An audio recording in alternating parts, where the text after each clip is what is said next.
मग तो ग्रुप म्हणजे दिंडी.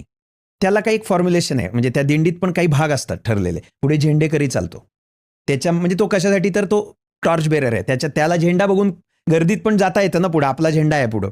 तर तो झेंडेकरी, जसा युद्धातही झेंडा असतो पुढे आपलं सांगा, तसाच तो झेंडेकरी.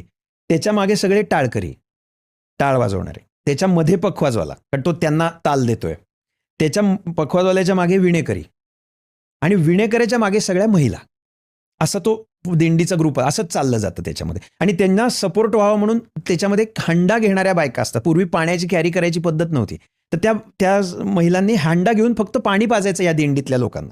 त्यांच्यापाशी हंडा असतो, ते हंडेकरी बायका. आणि तुळशी वृंदावन घेऊन जायची पद्धत आहे. घरची तुळस पांडुरंगांपर्यंत न्यायची, असं आपलं काहीतरी न्यायचं म्हणून. आणि ती तुळस ही प्रतीक आहे श्रद्धेचं म्हणून. मग ते तुळशीच्या डोक्यावर तुळशी घेणाऱ्या बायका, असं त्याच्यामध्ये हे असतं. असं ती दिंडी आधी फॉर्म्युलेट झाली. वैयक्तिकमधनं दिंडीवर आली लोक, आणि दिंडीमधनं मग दिंड्यांचा ग्रुप म्हणून पालखी सोहळा सुरू.